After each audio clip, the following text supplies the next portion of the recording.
ত্রয়োদশ জাতীয় সংসদ নির্বাচনে নবনির্বাচিত ২৯৭ সংসদ সদস্যদের গেজেট প্রকাশ করেছে নির্বাচন কমিশন। রাতে নির্বাচন কমিশনের সিনিয়র সচিব আক্তার আহমদ স্বাক্ষরিত এই গেজেট প্রকাশ করা হয়। নির্বাচন কমিশনের ঘোষণা অনুযায়ী ৩০০টির মধ্যে ২৯৯টি আসনে ভোট অনুষ্ঠিত হয়েছে।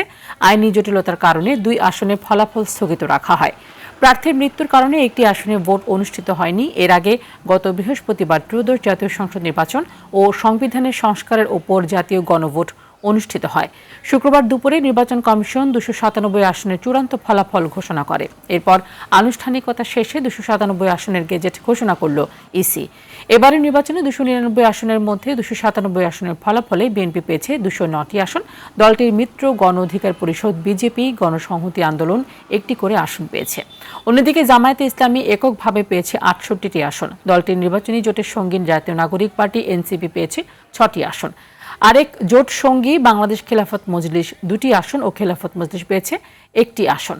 এছাড়াও ইসলামী আন্দোলন ১টি এবং ৬টি আসনে স্বতন্ত্র প্রার্থী জয়ী হয়েছেন। সংবিধানের ১৪৮ অনুচ্ছেদে অনুযায়ী প্রজ্ঞাপনের ৩ দিনের মধ্যে নির্বাচিতদের শপথ গ্রহণ করতে হবে।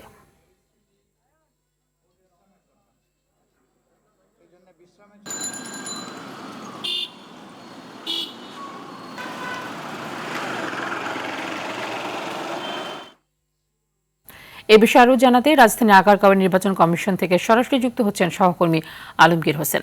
আলমগীর, গেজেট প্রকাশ এবং পরবর্তী যেসব কার্যক্রম রয়েছে সেসব নিয়ে কি তথ্য রয়েছে আপনার কাছে?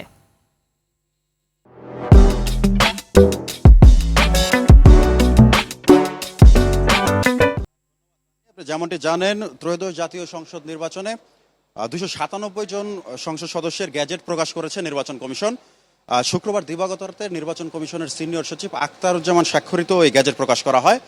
এর আগে শুক্রবার দুপুরে নির্বাচন কমিশন ২৯৭ আসনের ফলাফল ঘোষণা করে। এদিকে নবনির্বাচিত সংসদ সদস্যদের শপথ গ্রহণ অনুষ্ঠান নিয়েও নতুন তথ্য পাওয়া গেছে। আগামী ১৬ ফেব্রুয়ারি শপথ পাঠ করাতে পারেন প্রধান বিচারপতি জোবায়ের রহমান চৌধুরী। রাষ্ট্রপতির মনোনীত প্রতিনিধি হিসেবে তিনি এই শপথ পাঠ করাতে পারেন বলে জানা গেছে। প্রধান উপদেষ্টার কার্যালয়ে অনুষ্ঠিত এক বৈঠকে এই সিদ্ধান্ত নেওয়া হয়েছে। এবারে সংসদ নির্বাচনে বিএনপি পেয়েছে বড় জয়। নির্বাচন কমিশন ঘোষিত ফল অনুযায়ী ২৯৭ আসনের মধ্যে বিএনপি পেয়েছে ২০৯টি আসন, জামাত পেয়েছে ৬৭টি, এনসিপি পেয়েছে ৬টি এবং স্বতন্ত্র প্রার্থীরা পেয়েছেন ৭টি আসন। চূড়ান্ত ফলে ২৯৭ আসনের মধ্যে বিএনপি জোটের আসন রয়েছে ২১২টি।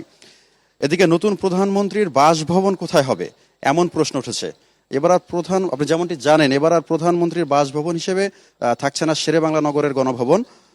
জুলাই অভ্যুত্থানের ক্ষত আর স্মৃতি নিয়ে সেটি এখন জুলাই জাদুঘর। অন্তর্বর্তীকালীন সময়ে আসন্ন প্রধানমন্ত্রীর বাসভবন হিসেবে রাষ্ট্রীয় অতিথি ভবন যমুনা কিংবা সংসদ ভবন সংলগ্ন স্পিকারের বাসভবনকেই বিবেচনায় রাখা হয়েছে।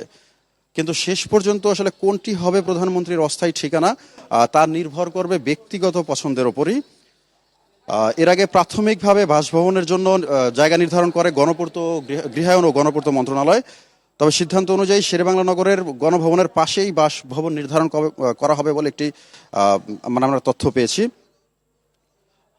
তবে সর্বশেষ নবনির্বাচিত সংসদ সদস্যদের শপথ এবং সংসদ পরবর্তী কার্যক্রম নিয়ে সামনে আরও নতুন সিদ্ধান্ত আসতে পারে বলে জানা গেছে। তবে এখন পর্যন্ত নির্বাচন কমিশনের আনুষ্ঠানিক কোনো কার্যক্রম শুরু হয়নি। রাজধানীর আগারগাঁয়ের নির্বাচন কমিশন থেকে আমার কাছে এখন পর্যন্ত এই ছিল সর্বশেষ। ধন্যবাদ আপনাকে।